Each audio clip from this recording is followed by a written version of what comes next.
Yeah, Uh, Good afternoon, all the participants, and good morning to all the participants today who have joined from Zambia. Today, we are having a webinar on trade and business opportunities in Zambia and India. And this particular webinar is a precursor of our new initiative, World Trade Center Mumbai's new initiative called WeTrade.org. We have developed this trade and exhibition platform to support and help SMEs, importers and exporters to increase the trade. And we are starting this particular, the first exhibition between India and Zambia. So without wasting much time, I would request Mr. Vijay Kalantri sir, the chairman of World Trade Center Mumbai, to kindly deliver the welcome address and introductory remarks. good afternoon, and I welcome all the dignitaries who have kind enough to spare their valuable time and join us. Uh, Mr. Kangate, the High Commissioner of India in Zambia, Madam Judith in absentia, our Mr. Makasa, the Director General of Zambia Development Agency, Mr. Kavesia, the Zambia Chamber of Commerce, and Mr. Kamat from International Trade. He is an international trade expert and who will guide us during the discussion on opportunities in Zambia and what can be done between India and Zambia more. No doubt, we have been having good business between India and Zambia, but of course, in last 1.5 years, if we take the figures, it is disappointing. But that is bound to be because of the COVID and pandemic. The business has been not to the expectation. But some of the industries have done very well, like pharma, because the pharmaceuticals export have been good, and we have been no doubt the earlier trade was which was 1.1 billion between India and Zambia has come down to 395 million, which is a big decline, 64% decline if we call it. But I feel that there are great opportunities to work with Zambia. And India imports various precious metals from Zambia, plus copper and other articles, whereas we export pharma, mechanical tools, textiles, traditional items, automobile, auto components. What we feel is that there are some focus trade which we can align between India and Zambia, which can be taken forward.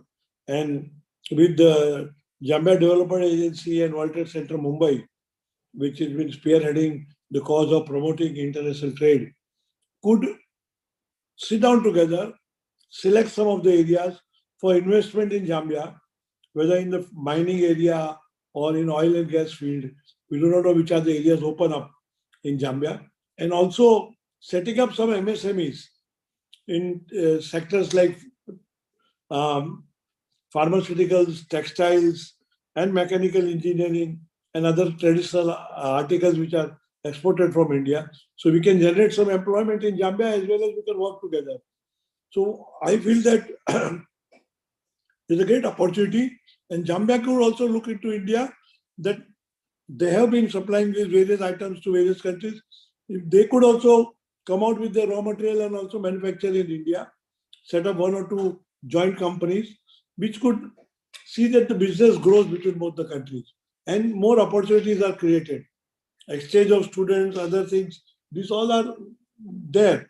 But in view of this free trade and after pandemic, the realignment of global businesses, there will be various realignments of global businesses.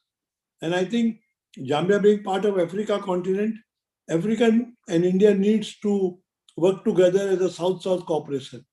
That's a very big uh, opportunity that the African continents and India set up a um, big block and we can work together and see that how we can promote better trade between India and Japan.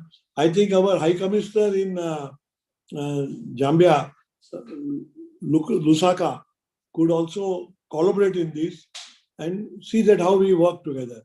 Of course, they are a development agency.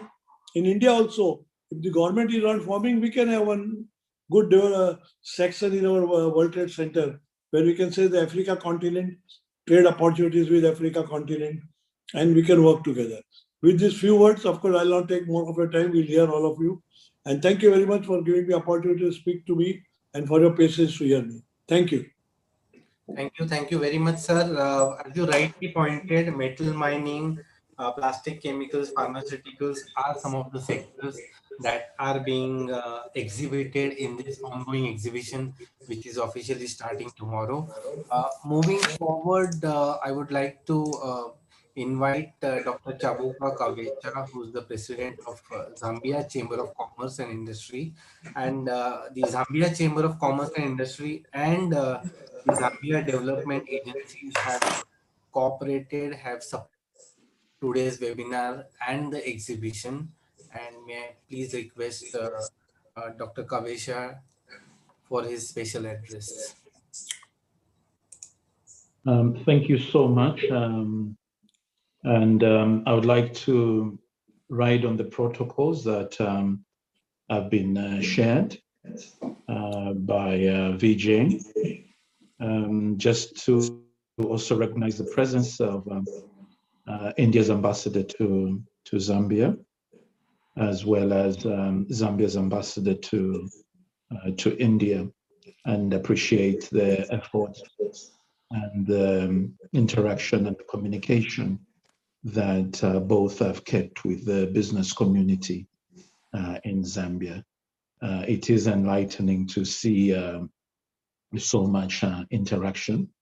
Yes, we do agree the impact of COVID has been very disruptive to notable and major initiatives that industries both from Zambia and India had been planning.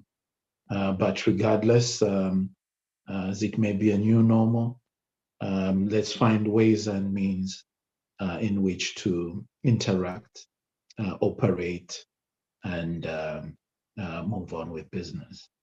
Indeed, there is vast potential to enhance economic links between India and Zambia in multiple sectors, notably agricultural commodities, agricultural inputs, and manufacturing. The area of drugs and pharmaceuticals is a key area, and it has been growing. From the Zambian side, we would like to see actual and increased production of factories being set up in Zambia, the opportunity for the pharmaceutical and medical industry in Zambia, jointly with Indian business community that can feed into the entire sub-Saharan Africa is open, and we would like that significantly followed up. Machinery and instrumentation, transportation, equipment, the cotton subsector, and fabrics, textiles over and above is another sector that is open for further discussions and opportunities. The plastic industry, rubber, chemicals, and electronic goods, to mention but a few. With these areas, they will all complement the trade and enhance the bilateral engagements that are held between our two sisterly nations. One thing we would like to bring to the attention that is equally cardinal is the element and the opportunity of civil aviation. I think India and Zambia, from time immemorial, have seen increasing trade cooperation for quite some time. So the absence of air link between our two countries, we believe is something that not only at private sector level, but at public sector level, we must begin to discuss so that we have direct flights between Lusaka, New Delhi, Mumbai, and other major cities within India. We have seen the development of additional international airports In Zambia, besides the Kenneth Kaunda International Airport, we now have the Ndola and Fui, as well as the Livingston, which is a tourist destination for us. So we would like to further indicate that those can increase and harness investment opportunities between our country. We further ride on the back of Zambian government's initiative of economic diplomacy, which we've seen open up many doors and interactions. The partnership that the private sector in Zambia has pursued with the Confederation of Indian Industry is one positive initiative that we would like to applaud and commend both private sectors from Zambia and India for taking up. Further, the collaboration with various chambers of commerce and industry, bodies across India and Zambia, where we've seen MOUs being undertaken, and we are calling for these MOUs to be developed into working agreements so that the initiatives can be actualized, and emanating from the SADC conclave that was hosted by Zambia in partnership with the Confederation from Indian Industries. We did see a lot of milestones and opportunities arise out of that meeting. Yes, indeed, we do appreciate we were disrupted by COVID soon after, but the opportunity is that let's reopen those windows and see how we can foster the major opportunities that were discussed in the subsectors of renewable energy, solar, hydro, electric power generation opportunities, agriculture, through a practical implementation approach. So it is imperative and important that we begin to foster and carry on with those initiatives. Capacity building initiatives, as indicated in the areas of health, are cardinal. We would like to see significant strides also made in the education subsector. We have seen institutions like Texila International University in Zambia, which is rolling out, and as a chamber, we have recently signed an MOU with them, and they're offering scholarships to members. And it's in that spirit that we would like to see more educational institutions and partnerships between Zambian educationists as well as Indian educationists, so that we can improve and collaborate the dialogue through educational materials and opportunities across our two countries. Pushing the envelope forward, India and Zambia are proactively poised to collaborate in many global initiatives. We believe, and those range from both political and non-political issues that do impact the private sector operations. We can speak of climate change. We can speak of World Trade Organization regulations, through which we would like to learn of your achievements, so that we can also share our achievements and experiences. Climate change is indeed a major concern globally, and we believe there is a lot of technological advancements that our two sisterly nations can share. So going forward, and in summary, we hope that the interactions that we open today will significantly work to highlight and uplift the collaboration, the partnerships that are in process between the Zambian business community and the Indian business community. Mr. Chairperson, I thank you, and I yield back the time. Thank you very much, Dr. Kavesha, for your kind words. The Zambia Chamber of Commerce and Industry, along with the Zambia Development Agency and Indo-Zambian Bank, are instrumental in putting this the exhibition uh, to promote the businesses between India and Zambia. We'll now move to the next special presentation on India's Duty Free Tariff Preference Scheme. And we have Dr. Shrikant Kamath, who is the international trade expert and a counsel on commercial laws for a wide array of businesses that includes customs, excise, foreign trade, VAT, GST, IPR, anti-money laundering, financial crime reporting laws, and insolvency laws with us. And he's going to present us India's duty-free tariff preference scheme for Zambian companies who are present today in large number. So kindly allow me to welcome Dr. Shrikant Kamath for his presentation. Thank you, Anil. Firstly, let me congratulate World Trade Center Mumbai, the Honorable High Commissioner of India in Zambia, the Honorable High Commissioner of Zambia in India. It's a wonderful collaborative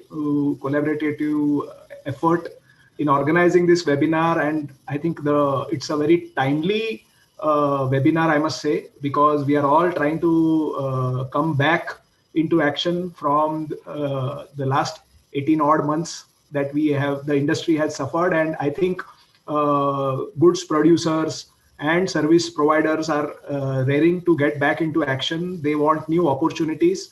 And Zambia is one of the countries which is definitely, I think, holds a lot of promise. In the course of next 15 odd minutes, we will see what kind of opportunities lie for trade promotion between Zambia and India and vice versa.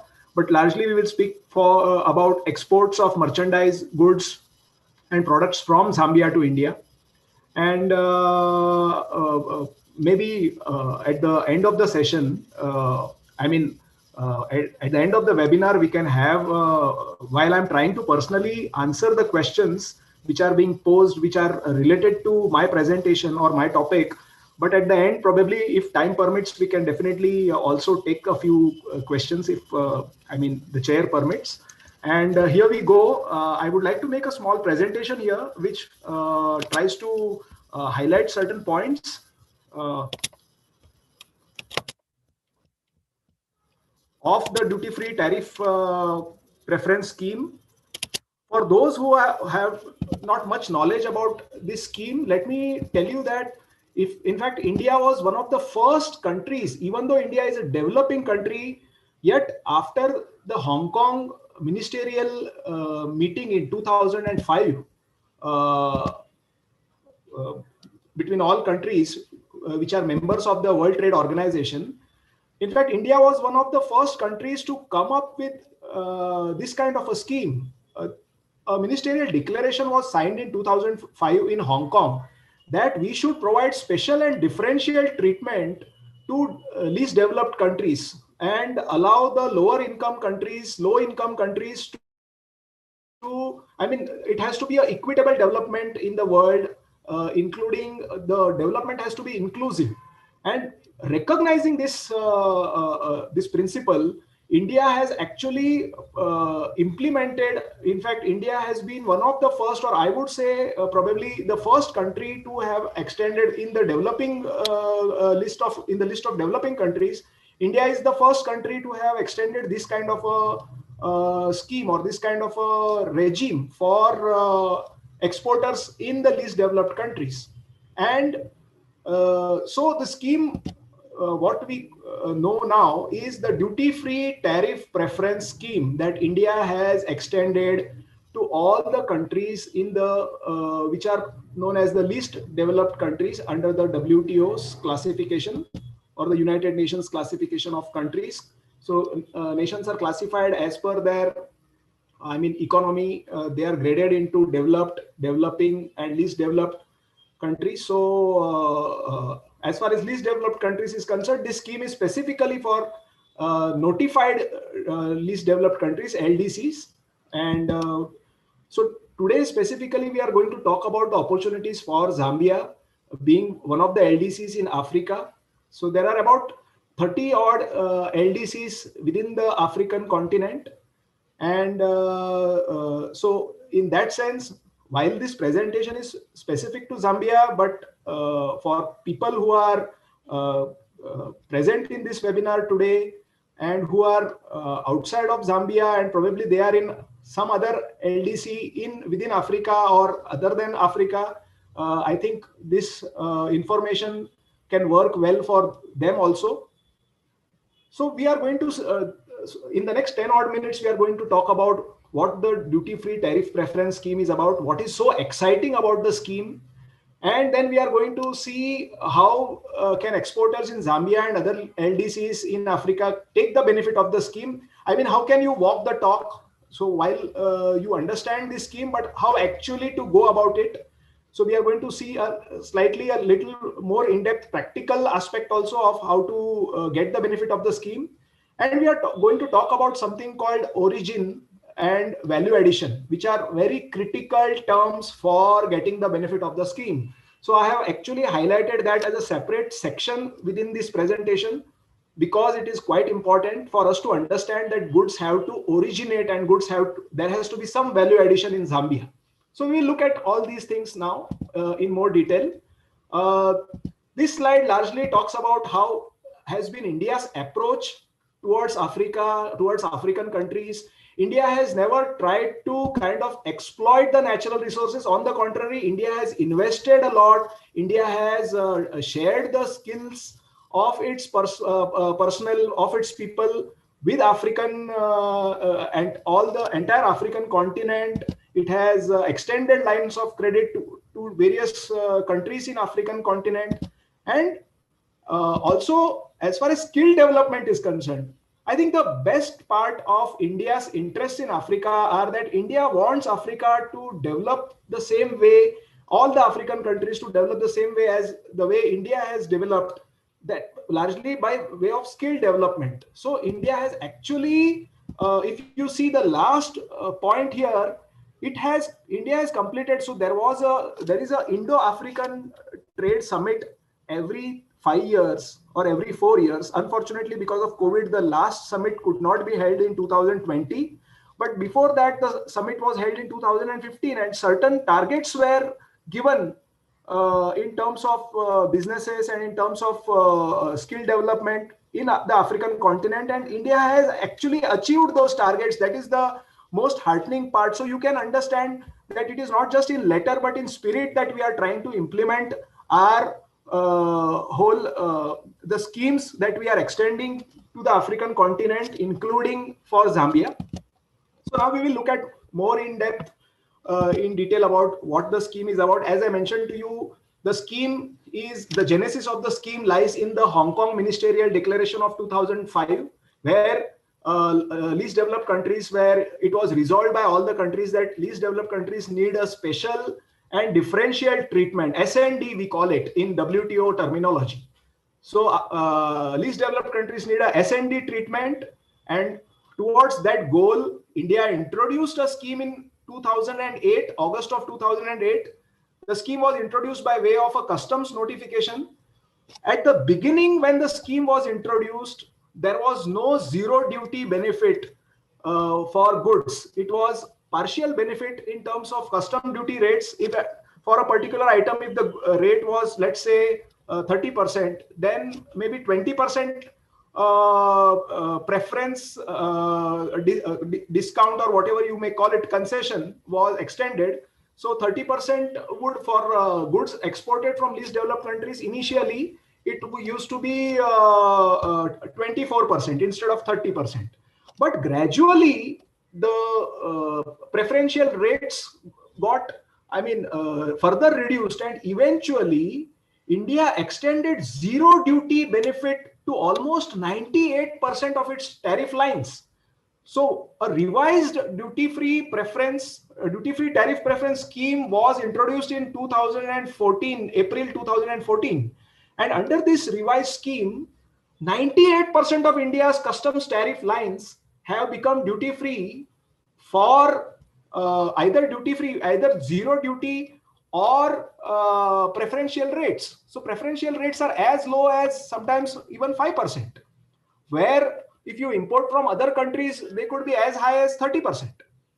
So you can imagine that even though not all goods are attracting zero duty, but comparatively zero duty is almost 85% of goods are in zero duty, and the others are under the preferential rates, which are also reduced rates and which are less than the most favored nation rates, which are the tariff rates. So overall, we have 98% of the tariff lines being provided with either zero duty or concessional rates for exporters from LDCs. Now the scheme is open to all least developed countries. Largely, least developed countries have to make an application about their interest in this scheme. Zambia made an application in 2011. Zambia's application was accepted and Zambia was notified as a beneficiary LDC in 2012. Custom notification was issued and Zambia eventually became a beneficiary in 2012. So from 2012 onwards, exporters are entitled to the benefits, and because 98% tariff lines are entitled to zero duty or preferential rates, exporters from Zambia can actually take benefit of these, concessional rates. So if you see here, only 97 tariff lines are under the exclusion list. So only 97% tariff lines, that is at a 6-digit level, 97 tariff lines are in the exclusion list, or what we call the negative list. When I say exclusion list, it doesn't mean that you cannot export. It only means that you will not be entitled for the duty-free tariff preference scheme. You can definitely export to India, but it will not be entitled to the duty-free tariff scheme, and you will not get the benefit for these 97 lines. Which are these 97 tariff lines? I will also explain to you. I will give you an illustrative list of these items. Of course, the list is quite long. That is 97 items are there. So we will not go one by one into all these 97, but largely I have divided it into 4 components, and I will explain to you which are those 4 components of these 97 lines. Other 114 lines will get preferential rate, which means those rates are also lower than the tariff rate for goods imported from other countries. So you can imagine that other than these 2 lists, the exclusion list and the MOP list, which we call it margin of preference list, every other item found in the customs tariff in India, you will be entitled, an exporter in Zambia will be entitled to zero customs duty. Basic customs duty will be zero. So you can imagine the kind of benefit that India is extending to goods exporters in LDCs.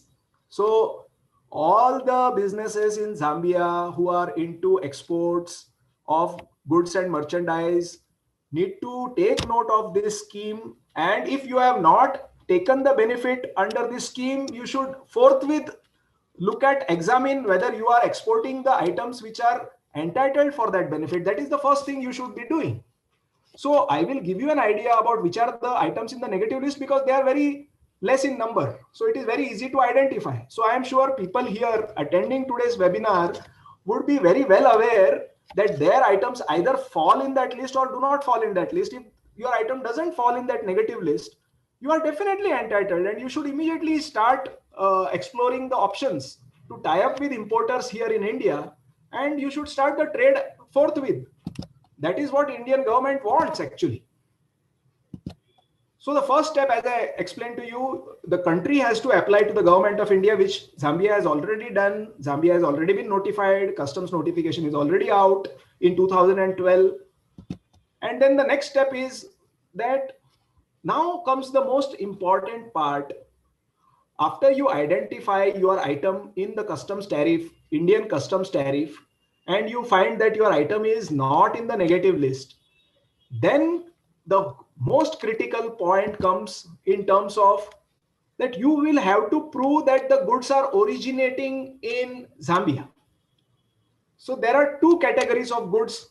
One is that goods are wholly obtained in Zambia, and the other categories, goods are produced from non-originating inputs, but there is a value addition, significant value addition in Zambia. So please kindly note, this is the most important part of the presentation, that exporters from Zambia have to take a note that the goods that they are going to export to India, and if they want to claim the duty-free tariff preference benefit, the first category, either it should fall in either of these two categories, category 1 or category 2. Category 1 is if goods are wholly obtained in Zambia. So goods are wholly obtained in Zambia is not very difficult to understand. Typically, let's talk about cotton. So cotton is grown in Zambia, so it is wholly obtained in Zambia. So this category, it is not difficult to determine and identify and prove. It is the category 2 which will need more in-depth analysis, because category 2 talks about when you are manufacturing an item, when you are producing an item, and the raw materials required for that item probably may not be available in Zambia. So you are procuring the raw materials from some other country, and you are using those raw materials for producing the finished product in Zambia. That finished product, the value addition on that finished product, it is a very critical aspect that you have to understand. And there is a formula prescribed under the scheme, that at least 30% value addition should happen of that product, of the goods, finished product in Zambia. So you can see here that mere 30% value addition is expected, not 50%, not 70%, which is typically the norm under free trade agreements. It is mere 30% that the government of India expects you to add value in Zambia. And you may have procured the material, largely the majority of the raw material, from outside of Zambia. Yet if you can establish that 30% value addition of the product has happened in Zambia, you are entitled for the duty-free tariff preference scheme benefits. So it is a very simple scheme. The origin rules are also simple. They have not been complicated like in some other free trade agreements. So in that sense, it is a very exporter-friendly scheme. Maybe it is not so widely publicized, and that is why some exporters may still not be aware about this scheme. But if they are not aware, I think this is a wonderful initiative that is happening today. Please, that is what we are here for, to make everyone aware about the scheme. And you should start forthwith exploring the options to export to India. So identifying the tariff classification is important, as I mentioned.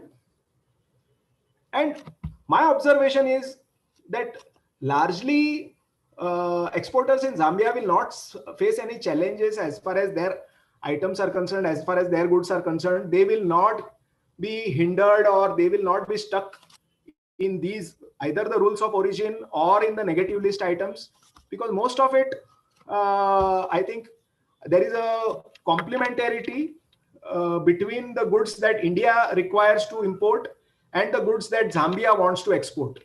So in that sense, I think there is it's a very complementary position, and Zambian exporters should not, in my view, in my reading of things, Zambian exporters largely should not face any challenge for getting the benefits of this scheme.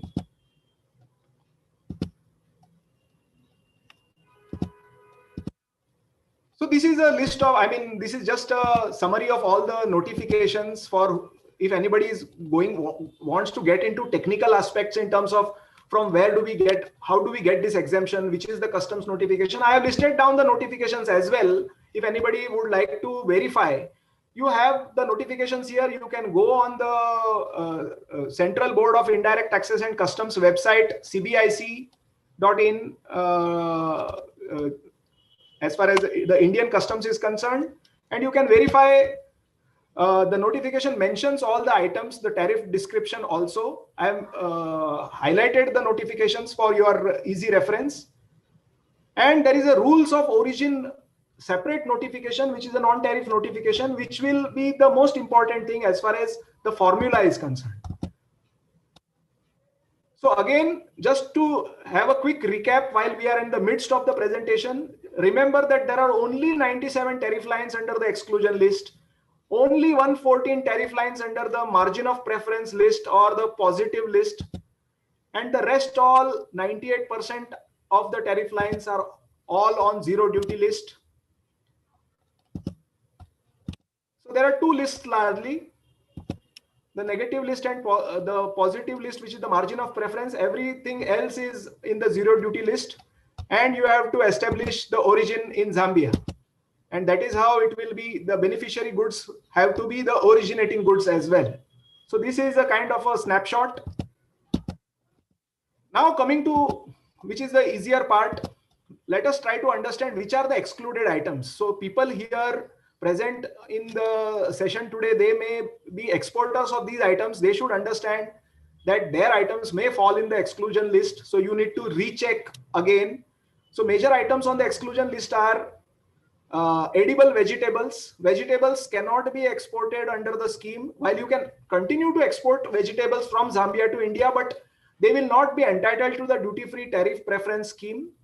Certain roots, tea, spices, cereals, coffee beans, these are items which are you cannot export under the scheme because you will not be entitled to the benefit. I will come to why, probably what is the reason for that, why India has classified these items under the negative list. There is a reasoning, there is a rationale for that as well. So it is not that just simply it is not. So there is a statistical data, there are some certain other reasons also. Let me just finish with the list first. And then we have foodstuffs. So foodstuffs is typically vinegar and beverages. So these are also not in the, these are also negative list. These are not entitled for any benefit. Spirits and alcoholic beverages, which many African countries are interested to export largely. But unfortunately, the window of the duty-free tariff preference scheme is not open for spirits and alcoholic beverages. Although the finest of malts may be produced in certain African countries, including LDCs, but so far the window has not opened for the spirits, and it continues to be in the negative list.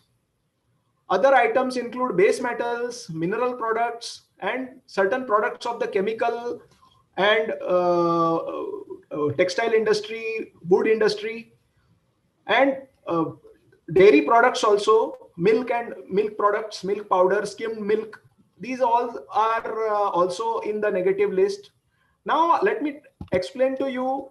So if you see this pie chart, there are in the 97 items which are in the negative list, 36 items are vegetable products, 32 items are foodstuffs, 20 other products are such as live animals, mineral products, chemical and allied industry products, wood and textiles, and 4 or 5 base metal items like copper and copper items. So again, as I said, it is not a very long list. It's very easy to identify, negative list, exclusion list if you want to call it. Now let me come to the reasoning.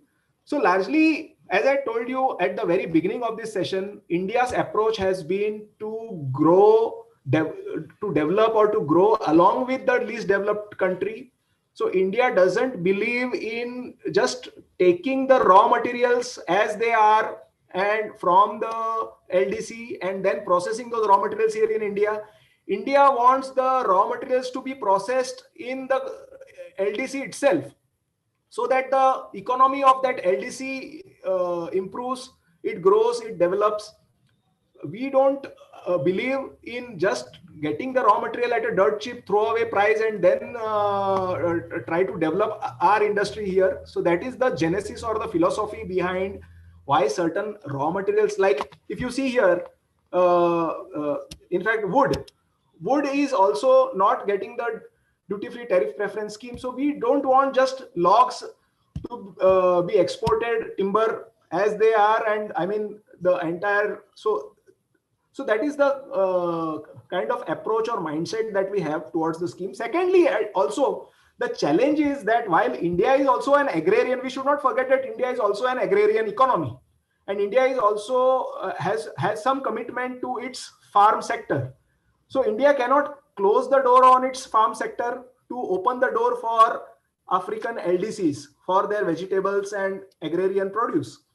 So in that sense, there has to be a healthy balance, and to maintain this balance, like for example, our coffee growers are a very large group, and Indian coffee is exported all over the world. Indian coffee is also consumed in India.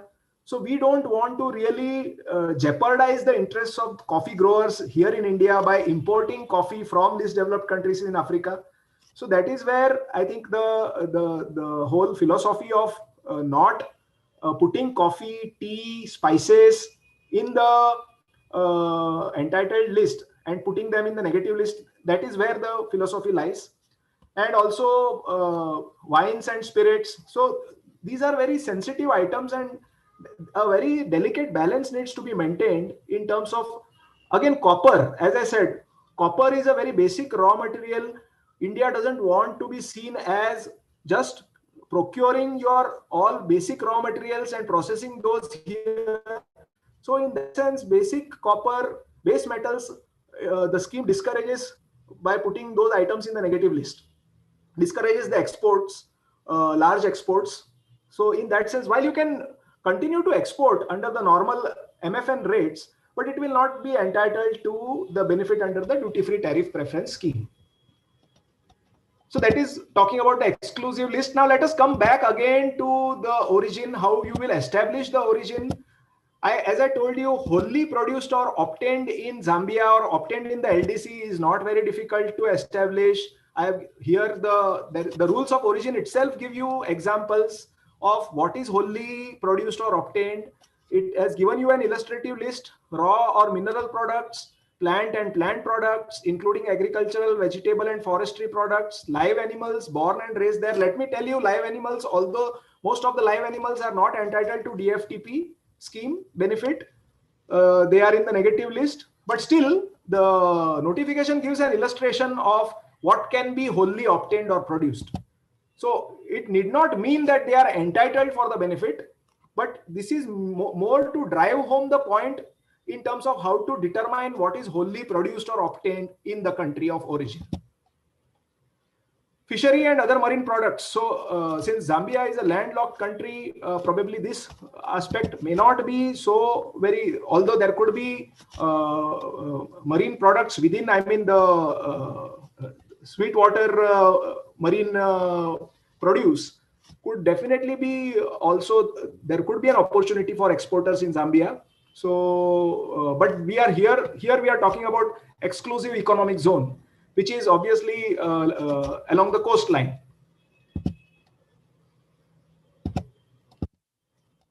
Now, what operations cannot confer originating status, which means what cannot be considered as value-adding operations? Because if you recall, I have mentioned that you need 30% value addition in Zambia for getting the benefit. So mere preservation of goods, mere storage of goods, drying, freezing, ventilation, spreading out, putting it in chilled units, or placing it in salt, sulfur dioxide, or other aqueous solution, these kind of processes will not be conferring, even if you put more value on that. The notification itself says that these will not confer, these processes will not confer originating status. So please mind well, exporters, if you are only undertaking these activities in Zambia, the goods will not get the benefit of originating in Zambia or originating in the LDC. So that is why I have specifically given you this illustrative list, put this graphic here to make you understand, to highlight this point. Simple operations like mere mixing or blending, you take two chemicals and just blend it, mix it, that is not going to be considered as value addition. Or see, please remember that first of all, see, there are three conditions that the rules of origin prescribe. First condition is at a 6-digit level, the customs tariff heading has to change.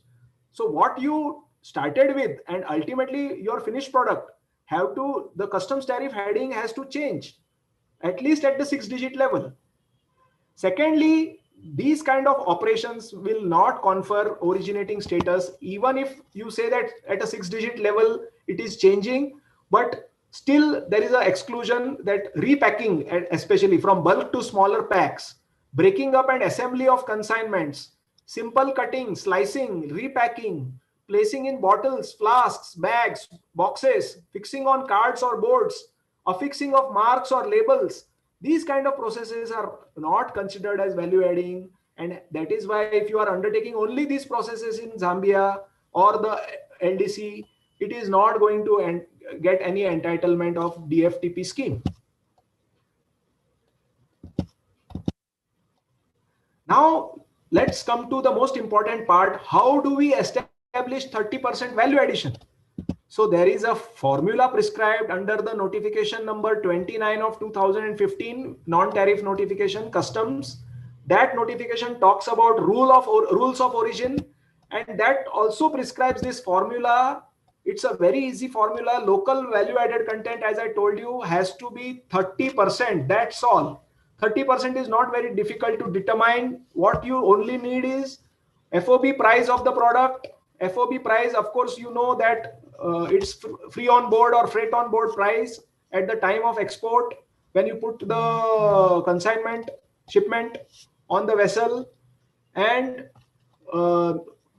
from that you deduct value of non-originating material. Now you know how much of non-originating material goes into your item, you know, per item or per kilo or whatever is the unit for that item. You know how much goes into that. You have to deduct that, and that is how upon FOB price into 100 comes your percentage of value addition content. And this is very simple. But if you still don't have FOB price, Government of India has allowed you to consider X works value also. X works value is X factory price, which we call it X factory. So X works value is also defined in the rules of origin, notification 29 of 2015. And very beautifully, this formula has been illustrated. And it is not difficult to determine X works price.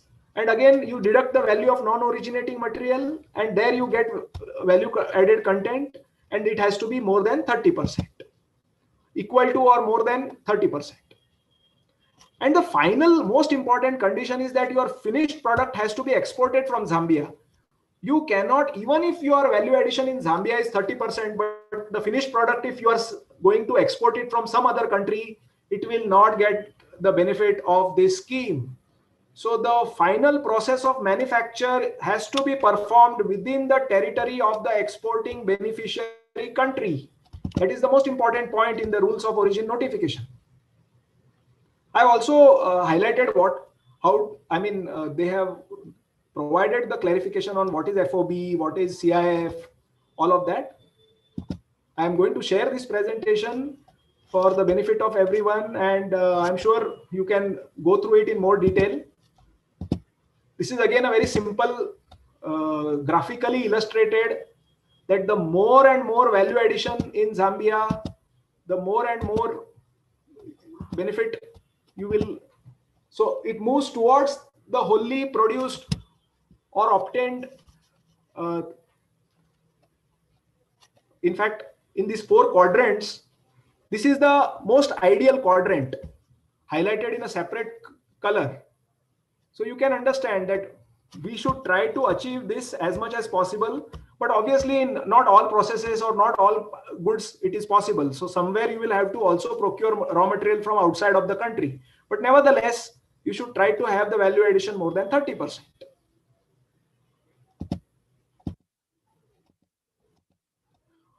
Another important point is that you also need to understand that pre-shipment inspection is mandatory, and certification of the items, especially if they are food items, or especially if they are metals or metal content, or if plastic items, all these, there is a authority in India which certifies these items as, and which approves the item in terms of the standard, that the standard is acceptable to be used in India.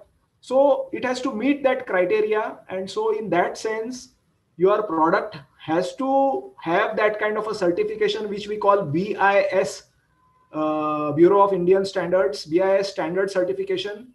I've shared the website here. So you need to identify whether your item, your product, how to get the certification done for your item. And there are certain other items, as I said, for example, second-hand goods, scrap, and all these items, the certification is more stringent, the process is more stringent in terms of from a safety and health aspect. And with the current times that we are living in, these things will be even more important. So you need to understand that for export, I mean, the regular safeguards or regular compliances that you need to have, apart from, for example, FSSAI related certification. The FSSAI is the authority which certifies food safety in India. So these are standard, these are applicable anywhere you export. Some agency will be expecting you to provide those certifications. So you need to have a clear idea which are those certifications that you need, and they need to also accompany, the documentation should need to accompany along with the other documents when you are submitting those to customs for clearance of your goods. So the importer here in India needs to inform the exporter in Zambia about this, or you need to have an agent who can identify or who can clearly give you a list of all these requirements, so that in spite of qualifying for the benefit, it should not so happen that your consignment gets stuck somewhere in customs or at the port, and ultimately the scheme just remains on paper for you. That should not happen. And there is no red tape. There is a lot of trade facilitation which is happening now at the ports.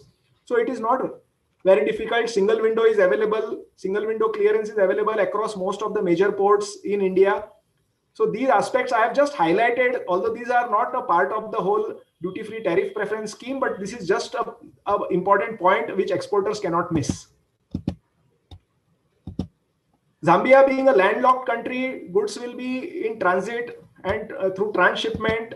So again, the rules of origin notification clearly expects you that consignments will be allowed to be imported, transshipped consignment, transit consignments, provided transit entry is justified, which obviously in Zambia's case is justified. Products should not enter into trade or consumption in any other country from where the goods are being shipped to India. So I mean the country where the port is located. Products have not undergone any operation other than unloading and reloading, and products have remained under customs control in the country of transit. So these are 4 very important conditions which you should bear in mind, and especially because it is very important for a landlocked country like Zambia. So these are very important points which I thought maybe we can just quickly glance about certain other points. A standard format of certificate of origin is prescribed. Certificate of origin also is not very complicated. They have further relaxed the norms. Now you can simply get it printed on a A4 size paper. There is no blue color requirement, which was earlier the norm. Authorities that issue certificates of origin have an indicative format. You can get the format from anybody. It's not a challenge. Well, validity of certificate of origin is for 1 year, and if you have not obtained the certificate of origin till the date of shipment, you have to obtain it within 45 days from the date of shipment. Beyond that, a certificate of origin will not be accepted by the Indian customs here.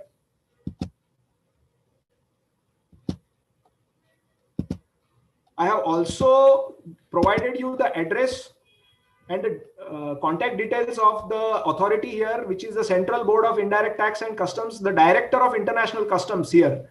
So you can write to this authority for any further clarification on any kind of customs tariff rates or any particular customs related formalities, and they will be happy to provide you information. This is for exporters only from, I mean, this particular website and all the telephone numbers are for people to get in touch with the Director of International Customs and get all the issues clarified.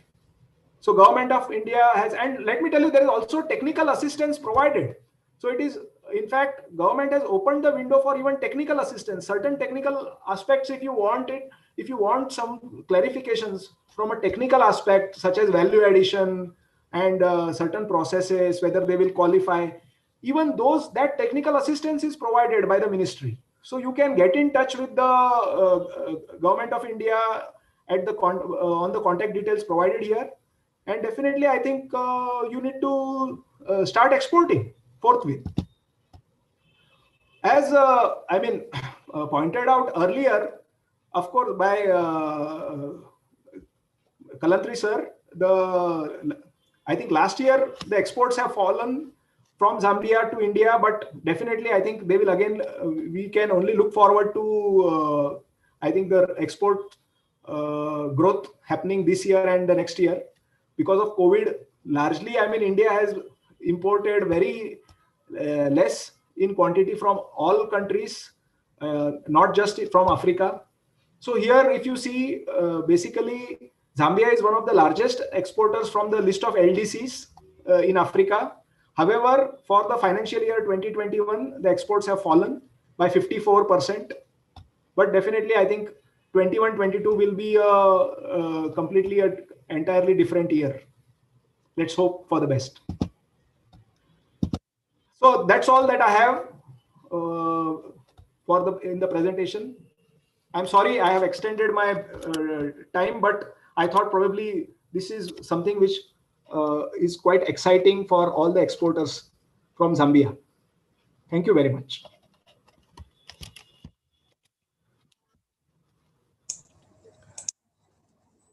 Thank you very much, Dr. Kamath, for a long exclusive presentation, which is going to be very, very useful for the participants from Zambia and also importers from India. I would now like to invite our next speaker, Mr. Mukula Makasa, who is the Director General of Zambia Development Agency. The Zambia Development Agency have also, they have helped us in putting this exhibition. And may I now request Mr. Mukasa for his keynote address, please. Okay.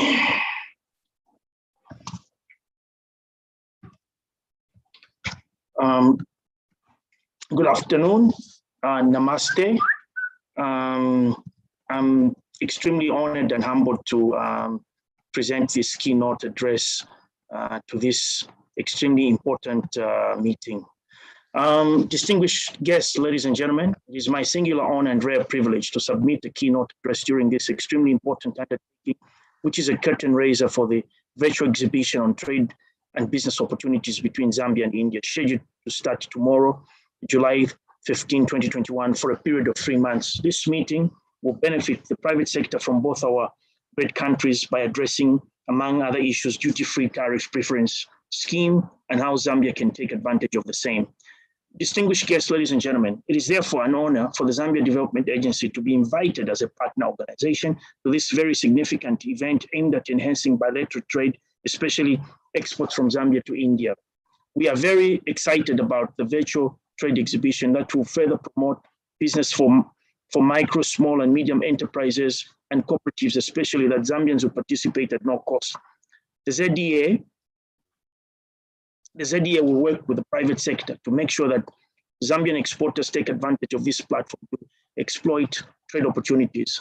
Distinguished ladies and gentlemen, the key objectives of the bilateral online exhibition include, among others, to foster market linkages between Zambian and Indian exporters, especially startups, micro, small and medium enterprises, cooperatives, women-owned enterprises, introducing new products and services from both our countries, enhancing internationalization of products and services, as well as networking, targeted business-to-business and business-to-consumer meetings, and ultimately recording export leads, deals, and transactions. These objectives are clearly in line with the Zambia Development Agency's strategic thrust of promoting growth of non-traditional exports in regional, continental, and international markets, including India and others. Distinguished guests, ladies and gentlemen, we are also delighted to note that the virtual exhibition is targeting key sectors such as agriculture, agro and food processing, automobile and auto components, electrical and electronics, engineering and technology, healthcare and pharmaceuticals, mining and metals, textiles and home decor, among others. These sectors play a very important role in Zambia's industrialization strategy, and therefore we commend the World Trade Center for the targeted interventions in bringing together buyers and sellers on one platform for such an extensive period of 3 months, which will present adequate time for negotiations and closing out trade and investment deals. Distinguished guests, ladies and gentlemen, currently the bilateral trade between Zambia and India projects that Zambia imported goods worth 285 million from India and exported goods worth 38 million to India, resulting in a trade imbalance of 247 million in favor of India. The bilateral trade between our two great countries is significant. However, there is potential to achieve equity with concerted efforts from our two great countries. I'm confident that through such platforms, our bilateral trade will increase from the current levels. Distinguished guests, ladies and gentlemen, I'm delighted to note that the World Trade Center has developed the virtual trade and exhibition platform, namely the www.wetrade.org, aimed at promoting exports among the MSMEs, cooperatives, as well as women entrepreneurs. You will agree with me that the flow of export transactions among enterprises in both Zambia and India, as well as the entire global market, have been negatively impacted. I therefore commend the World Trade Center for coming up with such an e-commerce innovation amidst the COVID-19 pandemic, which has limited the ability of business enterprises to conduct in-person export promotion and business transactions. Distinguished guests, ladies and gentlemen, you may wish to note that Zambian exporters have been enjoying India's Duty Free Tariff Preference scheme, which was granted by the Indian government to list developed countries in 2008. Through this exhibition, Zambian exporters will have an opportunity to create business contacts and export to India through the scheme. It is therefore gratifying to note that the Duty Free Preference scheme is one of the key highlights of virtual exhibition. A comprehensive understanding and the benefits that accrue from the scheme is critical to MSMEs and cooperatives. I therefore expect the Zambia Development Agency and MSMEs, including cooperatives from Zambia, to fully take advantage of the submission and fully utilize the facility. Further, the scheme has potential to increase Zambia's market access to the Indian market that will eventually increase the exports of non-traditional exports and thereby reduce the trade imbalance. Distinguished guests, ladies and gentlemen, a platform such as this provides a good opportunity for investors, exporters, and importers from both countries to maximize opportunities in trade and investment to improve the business environment in both countries. I therefore encourage companies from both Zambia and India to take this exhibition seriously and be able to close trade and investment deals that will create jobs and wealth for the people of our two great countries. I further urge the Zambia Development Agency and the World Trade Center in India to ensure that every importer, exporter, and investor in the identified sectors is invited to participate as well as to monitor the deliberations and gains on a daily basis. Distinguished guests, ladies and gentlemen, I'm confident that this exhibition will yield positive results that will lead to actualized trade and investments for both countries and ensuring exploitation of opportunities available. As I conclude, I would like to encourage the Zambia Development Agency, the High Commission of India in Lusaka, the High Commission of Zambia to India, and the World Trade Center in India to continue collaborating in bringing together business communities of our two great countries in order to exploit opportunities for trade and investment. Your Excellencies, distinguished ladies and gentlemen, I thank you and may God bless you. Danyaba. Thank you very much, Mr. Makasa, for your keynote address. And may I now kindly invite His Excellency Mr. Gangte, the High Commissioner of India to Zambia for his inaugural and the keynote address, where he is going to present the opportunities to enhance the bilateral trade, and will also towards the end formally inaugurate this bilateral exhibition. Kindly allow me to welcome and invite His Excellency Mr. Gangte. So, Mr. Vijay Kalantri, Chairman, World Trade Center, Mumbai, Her Excellency Mrs. Judith Kapizimpanga in absentia, Mr. Mukula Makasa, Director General, Zambia Development Authority, Dr. Chabuka Kawisa, President Zambia Chamber of Commerce and Industry, Dr. Srikant Kamat, international trade expert, friends and from business communities from India and Zambia. Good afternoon to each one of you. It's indeed a delight for me to address this curtain raiser to the India-Zambia online bilateral exhibition that is taking place from 15 July to 15th October 2021.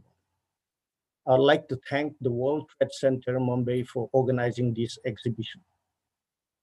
I'd like to extend my gratitude to the Director General Zambia Development Authority and President of the Zambian Chamber of Commerce and Industry for partnering with us in organizing this bilateral exhibition.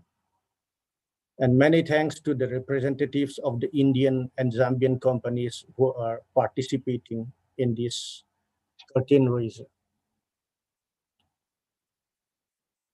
Although my colleague, Her Excellency Mrs. Judith Kapizimpanga, High Commissioner of Zambia to India, has not been able to join us today due to some pressing engagement, I know her commitment to the promotion of the India-Zambia economic engagement is steadfast and unwavering. I recall that when the WTC Mumbai first approached us with the idea of this expo, I immediately seized the opportunity. From the COVID pandemic, new paradigm of doing business has emerged. While the world has been moving towards digital media and digital marketing for some time, the pandemic has accelerated the adoption of the new digital technologies, and the use of digital platforms is now the norm rather than the exception for doing business. On this occasion, my thoughts and prayers go out to our loved and dear ones in India and Zambia, whom we have either lost or who have been impacted by the pandemic. The resilience of mankind has been tested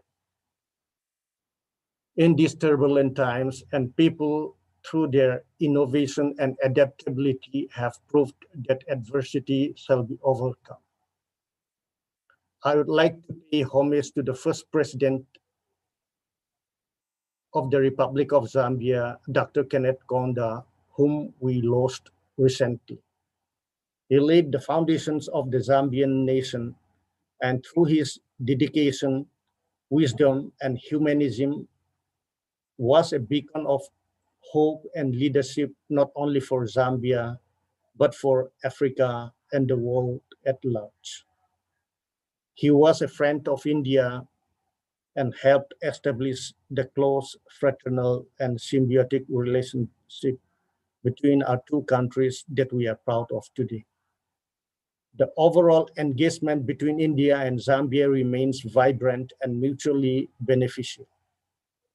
In recent decades, the economic and commercial cooperation has occupied a prominent position in our bilateral metrics.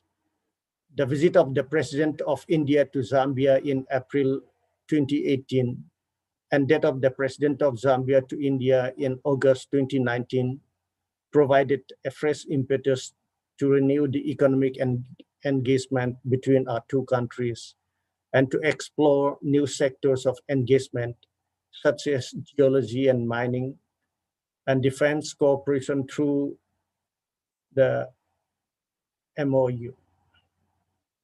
I am happy to inform you that the first joint working group meeting between the Ministry of Mines of the two countries took place a few months ago, and we expect closer cooperation in the mining sector in terms of trade, investment, and capacity building.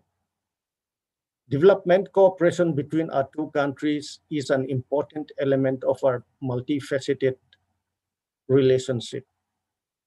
It encompasses not only financial aid in the form of lines of credits and grant assistance, but also technical consultancy and scholarships for specialized training and skill development. Similarly, our vision to empower the Zambian youth is being met through the various scholarship programs such as the ICCR scheme, Study in India scholarships, and the I-Learn scholarships for online graduate, postgraduate studies, to name a few. Friends, it is encouraging to note that India is one of the largest trading partners of Zambia, and the trade between the two countries witnessed a more than five-fold jump during the past decade.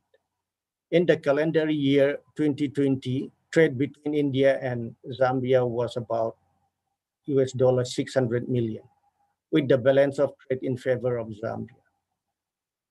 India's import from Zambia at US $345 million, primarily comprised of copper, manganese, lead, semi-precious stones, and cotton. India's export valued at US $250 million is a diversified basket comprising of pharmaceuticals, electrical and mechanical equipment, vehicles and spare parts, plastics, chemicals, etc. One interesting and positive trend we have observed in the recent months is the increasing procurement of equipment and machinery from India. This points to greater industrialization, with the Zambian economy scaling up in the value chain as well as mechanization of agriculture. We hope that this trend continues, as it can help us to significantly improve productivity as well as reduce unemployment and poverty on a sustainable basis. India, a US $3 trillion economy with a population of 1.3 billion, offers vast opportunities to Zambian entrepreneurs. I believe our bilateral trade has the potential for further expansion, and I would encourage the Zambian entrepreneurs to diversify and expand their exports to India. It is in this context, India's Duty Free Tariff Preference scheme for Zambia and other LDCs aims to empower Zambia exporters and provide them with responsibilities to tap into the great Indian market. I hope my friends in the business community in Zambia would have found the presentation by Dr. Kamat useful. For information, I'd like to mention that India is one of the largest investors in Zambia, worth over $5 billion US. Investment in all major sectors of the economy, from telecom to tourism, medicine to mining. It has been possible largely due to the conducive business environment ensured by the government of Zambia for foreign investors, including Indian entrepreneurs who have sought business opportunities in Zambia. I'm optimistic that the Zambian government will continue to support and encourage our companies seeking business in Zambia. Zambia, a landlocked but land-linked country, is blessed with 40% of river systems of Southern Africa, vast mineral resources, abundant arable land for agriculture, and lest I forget the Great Victoria Falls. There is a large untapped potential in agriculture, mining, and tourism sectors, which Indian entrepreneurs should explore for business and investment. The fairly large Indian diaspora, who have been part of the Zambian social and economic fabric for decades and are contributing to the economic development of the country, is a testament to the business opportunities offered by Zambia. The suitability and appropriateness of Indian technology, as well as affordability, quality, and servicing of Indian machinery in Zambia cannot be overemphasized. The ease of trading with Indian manufacturers with English as our common language is also something that Zambian businesses can take advantage of. The bilateral exhibition comes at an opportune time, While the pandemic has impacted traditional ways of doing business and the MSMEs have been adversely affected the most, the virtual exhibition is an innovation which will enable our businesses to promote their products and services at minimal cost to a wide-ranging market. The target focus groups, both in India and Zambia, MSMEs, women entrepreneurs, and startups especially deserve our encouragement, and I would urge them to take utmost advantage of the platform for boosting their businesses. I have envisaged a platform like the one put in place by the WTC for a long time, since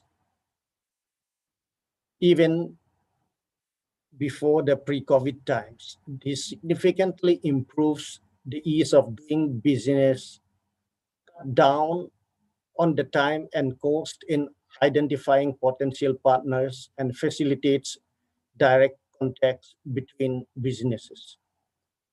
This platform is in line with the spirit of facilitating ease of doing business, providing comfort and convenience to users, futuristic, the future of conducting business. I also hope that the platform launched today will act as a bridge, emulating big online business sites for conduct of business between India and Zambia and beyond, with many other countries in future. I'm confident and optimistic that the Indian and Zambian companies will be able to find enough opportunities to support each other in the endeavor to find solutions to the myriad issues facing us, from healthcare to economic upliftment of the less privileged. I'd like to thank and express my admiration and appreciation to the WTC Mumbai for this opportunity, and our partners in Zambia, JD, Jaki, and the Indo-Zambia Bank for their cooperation, and wish the exhibition all success. Thank you all. Thank you very much, sir. I'm just showing a screenshot of the exhibition, and kindly declare that the exhibition is on for the visitors as well as companies from both region. That will help, sir. So this is how the exhibition looks for everyone, and these are all the exhibitors. I hope everyone can see. So we have presence from agro commodities, from automobile and auto components, plastics and chemicals, electricals, electronics, metals, mining, healthcare and pharmaceutical sector, textile, home decor, engineering and technology. His Excellency Mr. Gangte, sir, kindly declare that the exhibition is inaugurated. I declare with a pleasure and commendation to the WTC that the exhibition is officially opened. Thank you. Thank you very much, sir. Thank you very much, sir.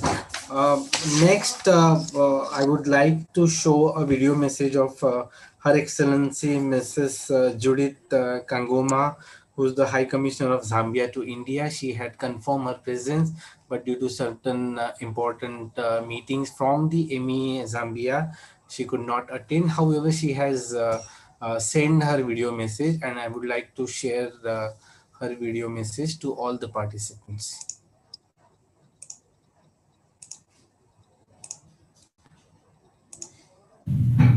Namaskar. Dignitaries from the Government of India, Your Excellency, the High Commission of the Republic of India to the Republic of Zambia, Excellency N.J. Gante, members of the Diplomatic Corps, respected dignitaries from the World Trade Center, respected dignitaries from the Zambia Development Agency, ZDA, respected dignitaries from the Zambia Chambers of Commerce and Industry, ZACI, captains of industry, members of the press, ladies and gentlemen, I wish to congratulate the World Trade Center for organizing this auspicious landmark event jointly with the High Commission of the Republic of India to the Republic of Zambia and the Zambia Development Agency, ZDA. Sincere gratitude to the Zambia Chambers of Commerce and Industry, ZACI, Indo-Zambia Bank, and captains of industry from Zambia and India for coming on board. Nandivad. I wish to state that there was a reduction of 22.38% commodity exports from India to Zambia during the trading period from 2018 to 2019, from 2019 to 2020. It can also be observed that there was a further reduction of 4% in export commodities from India to Zambia. It is also worth noting that during most parts of the past trading years under review, the world was fighting a deadly pandemic, COVID-19. This caused much of the reduction in trade interactions between our two countries, Zambia and India. Dear friends, during the trading periods between the two countries, most traditional export and import commodities reduced. The major four commodities India imported, which contributed to shaping the trade volume between the two countries, are as listed. Medicines. During the period 2019 to 2020 and 2020 to 2021, there was an increase in exports from India because the pandemic first required that there was enough supply of essential drugs. Packaging materials. Between 2018 and 2020 and 2021, there was a reduction in exports of about 94%, chiefly because the use of plastics was banned by the government of India. Hence, some companies that produce the plastics either slowed down or folded up. Others are antibiotics and others. The increase could have been because of the outbreak of the pandemic when the country needed more antibiotics. Master alloys of copper. During the period 2020 to 2021, there was no export. However, we expect exports to resume as soon as the COVID-19 pandemic slows down. Dear friends, today's meeting is extremely important as we must rethink ways of doing business between the two countries to achieve a win-win situation. Currently, in Zambia, I would like to highlight the key facts about Zambia. Zambia is a landlocked country surrounded by 8 neighbors, but we have dubbed ourselves landlinked because we have access to all our 8 neighbors by road, by air, and also by rail. We are situated in southern part of Africa. Our capital is Lusaka, and we have access to SADC, COMESA, EU, and USA markets. Our key sectors, the first one is manufacturing.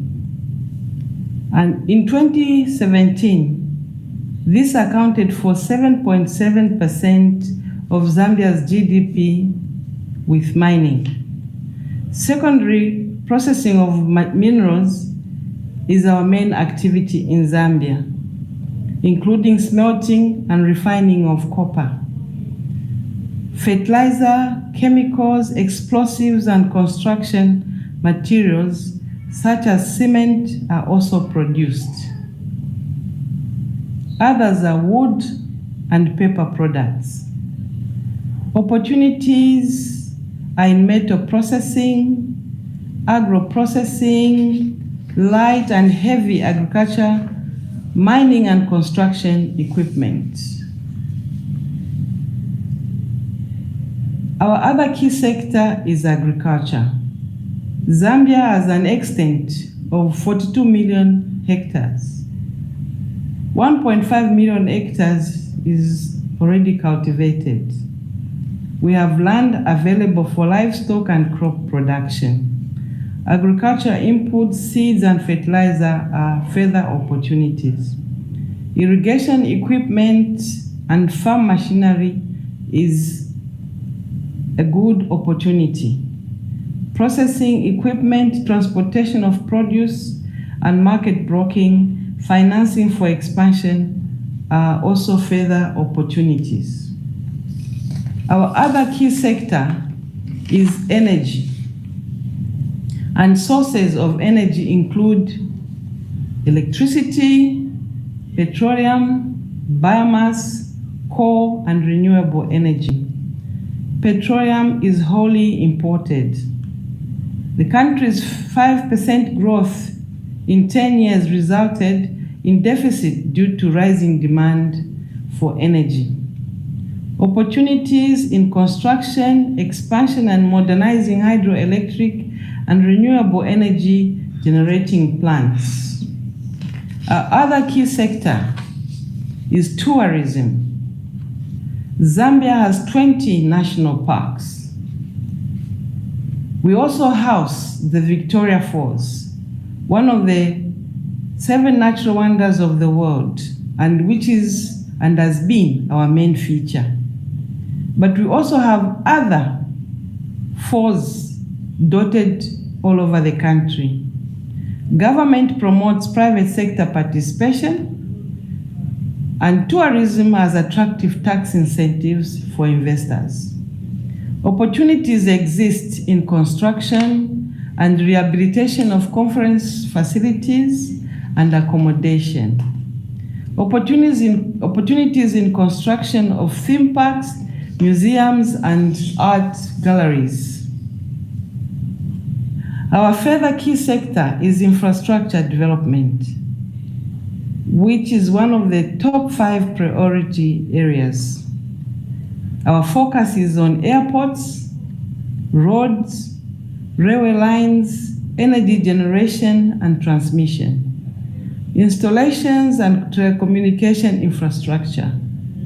Further opportunities are there in development of formal retail centers, residential, industrial, and hospitality infrastructure. I would like to outline some of our successful investors in Zambia. Bati Airtel, Tata, Dangote Cement, Exim Bank.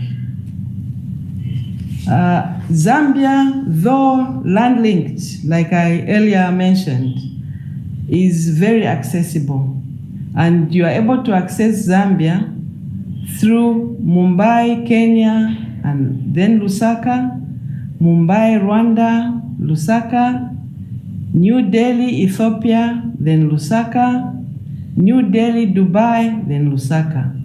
The airlines which fly in and out of Zambia are Ethiopian Airways, Emirates, Kenya Airways, and Rwanda Air.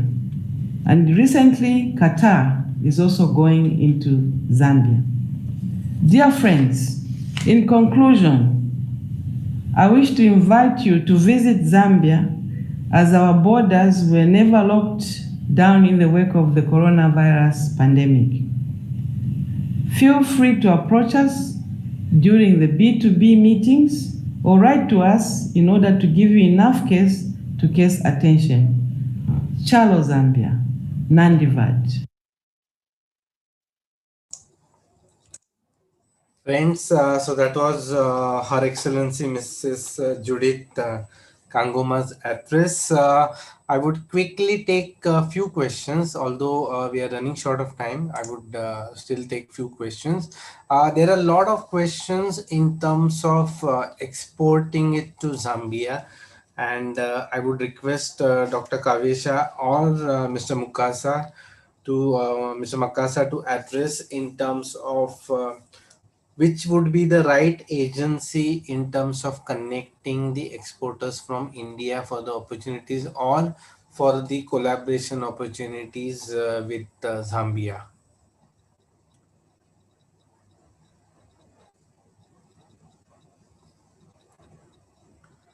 Mr. Makasa? Good afternoon. I'll Yes, sir. respond on behalf of the Director General. My name is Albert Halwampa. I'm Director Exports at the Zambia Development Agency.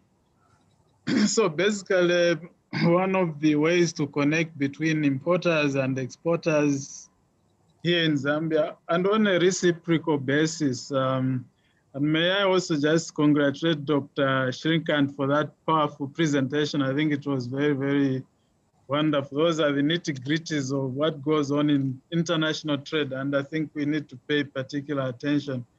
So thank you, sir, for that wonderful presentation. So in terms of linkages between importers in Zambia and exporters in India, and also exporters here, importers there, on a reciprocal basis, definitely. We are talking of trade as a two-way process, taking advantage of each other's comparative advantages. ZDA is available to collaborate and work the World Trade Center in India and the High Commission of India and Zambia and our High Commission of Zambia and India to make sure that we create these linkages in terms of inward and outward trade mission. We hope that the COVID pandemic will begin to ease up, or if it doesn't, it's something we can adjust and the so-called new norm and live with it. Then we can combine hybrids of e-commerce platforms, physical inward and outward missions, and be able to link our exporters and importers. So I posted my email address in the chat box. We can take these issues much further so that we scale up trade between Zambia and India in terms of organizing these events that will eventually lead to export leads, deals, and transactions. Also, we see that there's an opportunity for investment along our collaboration. So investing to export in both our countries is very, very crucial. So ZDA is available to arrange for these meetings in collaboration with Zambia Chambers of Association of Chambers of Commerce, ZACI, and our other partners. We are available to make sure that we work together with our Indian colleagues to scale up trade between our two countries, and also taking advantage of the DFP scheme so that we enhance our trade and exports. We heard the numbers, but I think the Duty Free Quota-Free scheme is a powerful tool. Yeah, with all the tariff lines that are available, almost 98%. So that's great. So ZDA is available to collaborate with our colleagues and make sure that we create these linkages. Thank you. Thank you very much, sir. Mr. Albert has shared his email ID. I'm just typing it because he has shared only with panelists. So it is Albert dot HALWAMPA@zda.org.zm. Right, sir? Yes, that's correct, sir. Yeah, thank you. So I have forwarded to all attendees. So please feel free to connect with Mr. Albert, and I'm sure with Zaki, he can take the discussions forward in terms of helping the companies from India and Zambia to connect with each other. There are a lot of questions, but all these questions are a lot of questions are related to finding the right the partners. So I would request all participants to please visit the ongoing bilateral exhibition, which is India Zambia trade and investment opportunities. And please feel free to connect with companies. There are Zambian companies, there are Indian companies also, and we are with the help of the Indian High Commission in Lusaka, ZDA, the Zambia High Commission in India, as well as Zaki. We would be pleased to organize the B2B meetings to support and enhance the bilateral trade. I will now request Ms. Rupa Naik, the Executive Director of World Trade Center Mumbai, to kindly propose the vote of thanks.